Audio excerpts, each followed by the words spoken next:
네, 수요일에는 박광식 의학 전문 기자와 함께 건강 정보 알아보고 있습니다. 오늘 주제는요, TV나 스마트폰 많이 이용하는 아이들에 대한 얘기인데요. 네, 아이들이 TV나 스마트폰에 노출될수록 언어 발달이 더뎌진다라는 겁니다. 자세한 내용은 박광식 의학 전문 기자와 얘기 나눠보겠습니다. 이 소식 들으시고 걱정되시는 부모님들 많으실 것 같은데요? 네, 저도 아기를 키우는 입장에서 할 말이 없습니다. 사실 집에서 스마트폰이나 텔레비전을 보여주지 않고 아기를 키운다는 건 참 쉽지 않습니다. 예. 그래서 실제로 우리나라 아기들이 얼마나 TV와 스마트폰에 노출되어 있는지 살펴보도록 하겠습니다. 네. 2010년 영유아 발달 선별 검사를 분석한 건데요.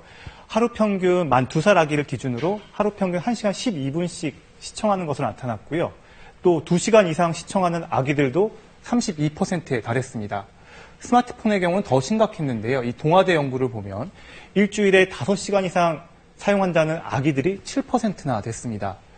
왜 스마트폰을 주는지, 보호자가 왜 건네주는지도 물어봤는데요. 아기가 원해서 그렇다는 게 41%로 가장 많았고요. 또 아이를 달래려고가 39%, 또 내 일을 방해받지 않으려고가 31%였습니다.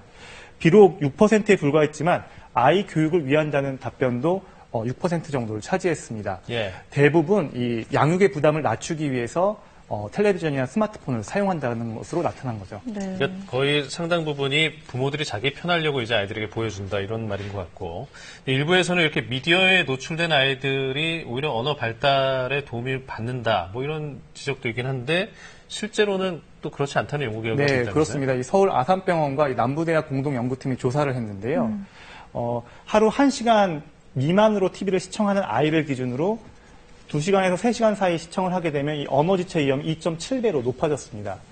또 이 3시간 이상 시청을 하게 되면 언어지체 위험이 3배 이상 증가를 하게 됐는데요.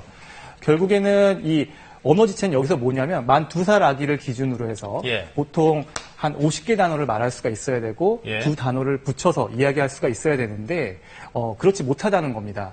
따라서 이 미디어, 스마트폰이나 텔레비전 같은 미디어에 노출이 많이 되면 될수록 언어지체 위험이 높아지는 것으로 나타난 겁니다.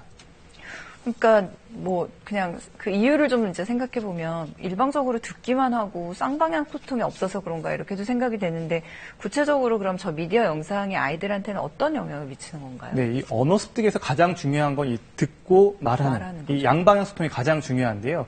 그런데 이 TV나 스마트폰의 동영상은 단방향, 일방적이죠. 네. 그리고 이 동영상에 아이들이 화면에 몰입하기가 쉬워서 그때는 보호자는 대화를 시도조차 않습니다.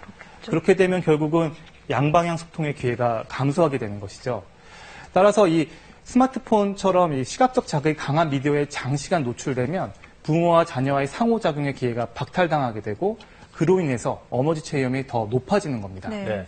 근데 또 이렇게 생각하는 분들도 계실 것 같아요. 그림책이라든지 동화책 같은 경우도 결국 이제 한쪽 방향 소통 아니냐, 일방향 소통 아니냐 이렇게 말씀하시는 분들도 계실 것 같아요. 그렇죠. 그림책도 읽어주면 화면이 있고 또 읽어주니까 소리가 있죠. 동영상도 화면이 있고 소리가 있으니까 얼핏 비슷한 거 아니냐고 했을 텐데요. 하지만 동영상은 이 자극적인 영상들이 빨리 지나갑니다. 그림책과 비교해서 강렬한 화면으로 구성이 되어 있고요. 분당 3.1 장면씩 전환되기 때문에 아기들이 따라가기가 힘들고 정신적으로 혼란스럽기까지 합니다. 그래서 이 아이들의 인지기능 발달에는 도움이 되지 않는 것으로 지금 보고 있습니다. 네, 그러면 그냥 아이들을 위해서는 이 스마트폰이나 TV 그런 것에 대한 노출을 최대한 줄이는 게 정답이겠네요. 예, 그렇습니다. 심지어 일본에서는 이 TV나 스마트폰을 과다 시청할 경우에 언어 기능을 담당하는 전두엽이나 이 측두엽이 손상된다는 연구까지 보고된 바 있는데요. 네. 부모가 있어야 할 자리에 이 스마트폰이 그 자리를 대신 차지했기 때문입니다. 따라서 이 가정에서 아이가 혼자 텔레비전이나 스마트폰에 노출되지 않도록 하는 게 1차적으로 가장 중요합니다. 네, 이제 아까 박광식 기자도 말씀을 하셨지만 아이 키우는 부모 입장에서 이걸 아예 보여주지 않는다. 이건 굉장히 좀 어려운 문제이기도 하거든요. 어떻게 하면 좋을까요, 그러면? 참 쉽지 않다는 건 저도 절감하는데요. 이 동영상을 보여줄 때 보호자가 옆에 있어야 합니다. 그래서 동영상의 그 소재로 해서 주인공이 뭐 하는 거지? 그리고 주인공은 누구지? 이렇게 계속 질문을 해서 대화를 유도해야 합니다. 그러니까 혼자 보게 하지 말고 계속 네. 교감하면서 같이 보라는 예, 거죠. 계속 교감하면서 부모가 말도 맞장구 치고 시키고. 대화를 이어갈 때 언어 지체 위험을 줄일 수가 있다는 건데요. 네. 그런데 정말 어쩔 수 없이 부모 보호자가 옆에 있지 못하는 경우도 있지 않습니까? 그렇게 동영상의 악의를 맡겨야만 하는 상황이라면 이 그림책과 비슷한 영상이 좋고요. 과격한 영상보다는 화면 전환이 정적이면서 이야기하듯 오디오 중심의 영상이 좋습니다.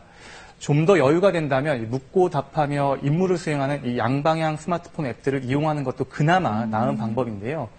하지만 아무리 좋은 앱이라도 장시간 노출은 위험합니다.